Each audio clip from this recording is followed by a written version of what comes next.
প্রথমত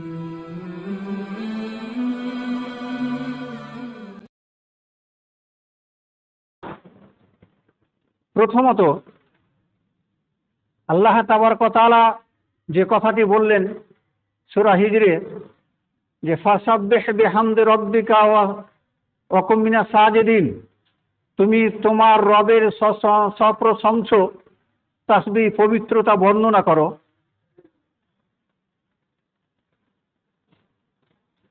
প্রথম দিকটা হচ্ছে যে আমরা সর্বক্ষণ আমরা আমাদের রবের প্রশংসা তাসবিহ তাহলিল করতে বাধ্য।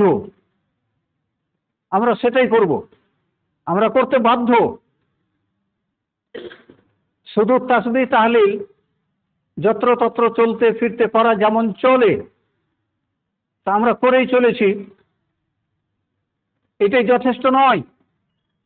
আমি ঘুম থেকে যখন জেগেছি আবার বিছানায় ঘুমোতে যাব তখন পর্যন্ত, ঘুম থেকে উঠে ঘুমোতে যাওয়া পর্যন্ত সর্বক্ষণ আমাকে তাসবিহ তাহলিল জিকির আজকার এটা তো করতেই হবে, এইটাই দিয়ে শেষ নয়। বরং আল্লাহ তাবারক ওয়া তাআলা বলছেন ওয়া কুম মিনাস সাজিদিন, তুমি সিজদাকারীদের অন্তর্গত হয়ে যাও। অর্থাৎ যারা আল্লাহকে সিজদা করেন, যারা আল্লাহর সামনে মাথা নত করেন, মূলত যারা ইবাদত সর্ব উৎকৃষ্ট সবচাইতে ভালো যেই ইবাদতের কথাটিকে আল্লাহ রাসূল সাল্লাল্লাহু আলাইহি সাল্লাম সমস্ত ইবাদতের উপরে তুলে ধরেছেন, বরং বলেছেন, তিনি বলছেন কিয়ামতের দিন মানুষকে যে সবগুলো প্রশ্ন করা হবে সেই সব প্রশ্নগুলো হবে ইবাদতের মধ্যে যেই প্রশ্নগুলো আসবে তার মধ্যে সবচাইতে উত্তম, সবচাইতে বড়, সর্বপ্রথম প্রশ্ন করা হবে আউয়ালু মা ইউহাসাবু বিহিল আবদু ইয়াউমাল কিয়ামাতি আস-সালাত।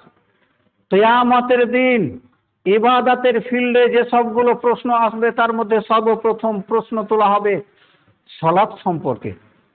5 ওয়াক্ত সালাত তুমি কিভাবে আদায় করেছো, সালাত সম্পর্কে জিজ্ঞেস করা হবে। Fine Salah Salah Sairu আমালিহি,